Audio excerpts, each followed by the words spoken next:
आज है 28 दिसंबर और हम शुरू करते हैं आज के करंट अफेयर्स। पहला है असम के जो पार्लियामेंट्री और असेंबली सीट्स हैं उनका डिलिमिटेशन होना है। इसकी प्रक्रिया शुरू की है इलेक्शन कमीशन ऑफ इंडिया ने। जो रिप्रेजेंटेशन ऑफ पीपल्स एक्ट है 1950 उसका सेक्शन 8A है, उसमें असम, अरुणाचल, मणिपुर और नागालैंड के डिलिमिटेशन की बात की गई है। ठीक है, पार्लियामेंट्री कॉन्स्टिट्यूंसीज की डिलिमिटेशन की बात आर्टिकल 82 में बताई गई है और असेंबली कॉन्स्टिट्यूंसीज की डिलिमिटेशन की बात आर्टिकल 180 में बताई गई है। और जो डिलिमिटेशन एक्ट 2002 है, इसमें बताया गया था कि जो सेंसस फिगर यूज़ होगा वो 2001 का इस्तेमाल होगा। ठीक है, असम में क्या दिक्कत आई कि असम में जो पिछला डिलिमिटेशन हुआ था वो 1976 में हुआ था। ठीक है, उसके बाद नहीं हो पाया, तो उसमें जो सेंसस यूज़ हुआ था वो 1971 इस्तेमाल हुआ था। ठीक है, इसलिए ये अभी डिलिमिटेशन फिर से कर रहे हैं। और जो इसमें रिजर्वेशन की बात आती है, शेड्यूल कास्ट और शेड्यूल ट्राइब के लिए जो सीट्स रिजर्व होते हैं वो आर्टिकल 330 और आर्टिकल 332 के तहत होते हैं। अभी यूपी में जो म्यूनसिपैलिटीज़ हैं वहाँ पर ओबीसी के लिए रिजर्वेशन की बात की गई थी, मतलब नोटिफिकेशन करके उसका इलेक्शन किया जा रहा था, जिसको इलाहाबाद हाईकोर्ट ने रद्द कर दिया। ठीक है, उस नोटिफिकेशन को। जो अर्बन लोकल बॉडीज़ हैं वो 74th कॉन्स्टिट्यूशन अमेंडमेंट एक्ट 1992 के तहत बनती हैं। इसी अमेंडमेंट एक्ट के बाद 12th शेड्यूल जोड़ा गया था कॉन्स्टिट्यूशन में, और उसमें बताया गया था कि इन म्यूनसिपैलिटीज़ के 18 फंक्शंस हैं। ठीक है, उसमें रिजर्वेशन की बात की गई थी। वुमेन, एससी और एसटीज़ को कम से कम 1/3 जो टोटल नंबर ऑफ सीट्स होंगी वो मिलनी चाहिए। ठीक है, और ये भी बताया गया था कि अगर ओबीसीज़ के लिए मतलब रिजर्व करना चाहते हैं सीट तो वो कर सकते हैं। ठीक है, और ये जो म्यूनसिपैलिटीज़ होते हैं इनका टेन्योर जो है 5 साल का होता है, और इनका इलेक्शन जो होता है वो उस एक्सपायरी डेट से पहले ही कंप्लीट कर लिया जाता है। ठीक है, अगर एक्सपायरी डेट के पहले कोई म्यूनसिपैलिटी डिजॉल्व होती है तो 6 महीने के अंदर अंदर उसका इलेक्शन हो जाना चाहिए। उसके बाद जो स्पोर्ट्स हैं, मतलब ई स्पोर्ट्स हैं, जिनको इलेक्ट्रॉनिक स्पोर्ट्स कह सकते हैं, वो उनको अब स्पोर्ट्स कैटेगरी में डाला गया है। अब उनको मल्टी स्पोर्ट्स इवेंट में शामिल किया जा सकता है। अभी साउथ कोरिया में एक व्यक्ति की मृत्यु हो गई, जिसमें पता चला कि उसको एक इन्फेक्शन था, निग्लेरिया फॉलेरी, मतलब ब्रेन ईटिंग अमीबा।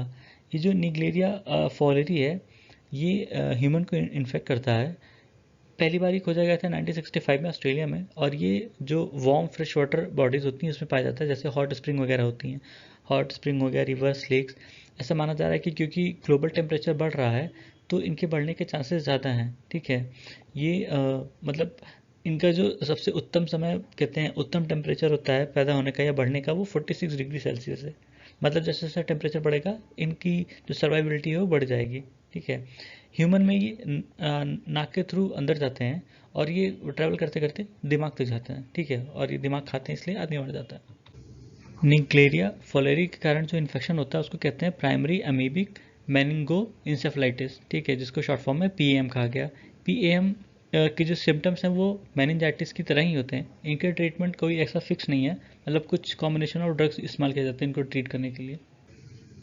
फिर है ग्रीन मेथनॉल। जब मेथनॉल का प्रोडक्शन रिन्यूएबल एनर्जी का इस्तेमाल करके होता है, ठीक है, जैसे कि ग्रीन हाइड्रोजन से, तो उसको ग्रीन मेथनॉल कहते हैं। ये एक लो कार्बन फ्यूल है जो कि बायोमास गैसिफिकेशन या रिन्यूएबल एनर्जी इलेक्ट्रिसिटी या कार्बन डाइऑक्साइड कैप्चर करके बनाया जाता है। ठीक है, जितने भी लो कार्बन लिक्विड फ्यूल हैं वो एक अल्टरनेट हो सकते हैं फॉसिल फ्यूल के। उसी में है ग्रे मेथनॉल।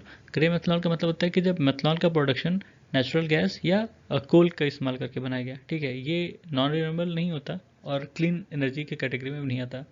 ब्लू मेथनॉल में क्या होता है, उसमें भी नेचुरल गैस का इस्तेमाल करते हैं, पर वो जो कार्बन इमिट होता है, कार्बन डाइऑक्साइड या जो भी है, ठीक है, उनको कैप्चर और स्टोर किया जाता है। ठीक है, तो उसको ब्लू मेथनॉल कहते हैं। ऐसे ही है ग्रीन हाइड्रोजन, जब हाइड्रोजन का प्रोडक्शन रीन्यूएबल एनर्जी का इस्तेमाल करके होता है, जैसे सोलर एनर्जी, विंड एनर्जी। ठीक है, इसमें कोई भी ग्रीन हाउस गैस इमिशन नहीं होता। ठीक है, तब इसी इसको ग्रीन हाइड्रोजन कहते हैं। इसी की तरह और होते हैं ग्रे हाइड्रोजन और ब्लू हाइड्रोजन भी होते हैं। ठीक है, ग्रे हाइड्रोजन में जब फॉसिल फ्यूल का इस्तेमाल करके हाइड्रोजन का प्रोडक्शन होता है उसको ग्रे हाइड्रोजन कहते हैं। ब्लू हाइड्रोजन में भी यही होता है, लेकिन उसमें जो कार्बन जनरेट होता है उसको कैप्चर करके और स्टोर कर दिया जाता है। ठीक है, सेबी ने national stock exchange of India को सोशल स्टॉक एक्सचेंज बनाने का अप्रूवल दे दिया है, ठीक है। एज अ सेपरेट सेगमेंट उसको बना सकते हैं। सोशल स्टॉक एक्सचेंज एक तरह का नया इनिशिएटिव है इंडिया में, जिसके थ्रू जो प्राइवेट और नॉन प्रॉफिट सेक्टर्स हैं वो अपने कैपिटल जनरेट कर सकते हैं, ठीक है। 2019-20 का जो बजट स्पीच था उसमें फाइनेंस मिनिस्टर ने इसका प्रपोजल दिया था कि वैसा बनाना चाहते हैं, ऐसा करना चाहते हैं, ठीक है। इसमें कौन कौन लिस्ट हो सकता है? नॉन फॉर प्रॉफिट ऑर्गेनाइजेशंस और जो फॉर प्रॉफिट सोशल एंटरप्राइजेस हैं वो भी इसमें इनलिस्ट हो सकते हैं, ठीक है। वो संस्थाएं जो इन सारे विषयों पर काम करती हैं, जैसे eradication hunger poverty, malnutrition, inequality, promotion of health care, supporting education, employability and livelihoods, gender equality, empowerment of women और LGBTQ, और जो सोशल इंटरप्राइज में काम करती हैं, वो सारी संस्थाएं इसमें एलिजिबल हैं। और कौन सी एलिजिबल नहीं है? Corporate foundations, political and religious organisations activities, ठीक है, प्रोफेशनल और trade associations, infrastructure companies, housing companies भी नहीं है, लेकिन अगर वो अफोर्डेबल हाउसिंग के लिए काम कर रही हैं तो वो एलिजिबल हैं, ठीक है।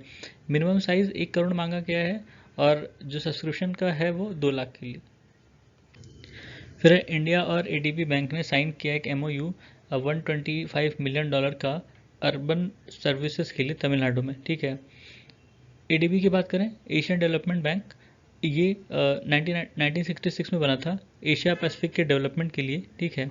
इसका जो हेडक्वार्टर है मनीला, फिलीपींस में। इसमें 68 मेंबर हैं और 49 एशिया से हैं, ठीक है। और इसमें सबसे बड़ा शेयर होल्डर जो है जापान है, इसलिए वहाँ हमेशा जापान के प्रेसिडेंट होता है। मतलब ADB का प्रेसिडेंट सुनेंगे तो वो कोई जापानीज ही होगा, ठीक है। और ये यूनाइटेड नेशन में एज अ ऑब्जर्वर है। फिर है अमृत भारत स्टेशन स्कीम। ये एक नई पॉलिसी है जो स्टेशन है उनको मॉडर्नाइज करने के लिए रेलवे मिनिस्ट्री ने चलाया है। इसमें जो स्टेशन होंगे उनका डेवलपमेंट होगा, वहाँ पे नई सुविधाएं दी जाएंगी, और जो इनके यहाँ पुरानी या रिडंडेंट बिल्डिंग्स हैं उनको कॉस्ट इफेक्टिव मैनर में उनको मतलब वहाँ से रिलोकेट किया जाएगा, ताकि जो पैसेंजर्स हैं उनको नई सुविधाएं प्रोवाइड की जा सकें, ठीक है। फिर वर्ल्ड इकोनॉमिक आउटलुक रिपोर्ट, इसको IMF निकालता है, ठीक है। अभी जो इनकी रिपोर्ट आई है इसमें इन्होंने इंडिया का जो प्रोजेक्टेड GDP ग्रोथ रेट था उसको घटा दिया है। पहले इन्होंने 7.4 बताया था, अब कह रहे हैं कि ये 6.8% रहेगा, ठीक है। उसके बाद है बार हेडेड गूज। ये एक पक्षी है जो सेंट्रल एशिया में पाई जाती है। अभी इसको ऋषिकुल्या के किनारे देखा गया उड़ीसा में, ठीक है। ये लीस्ट कंसर्न कैटेगरी में है IUCN की रेड लिस्ट में। ये थे आज के हमारे करंट अफेयर्स। सुनने के लिए धन्यवाद।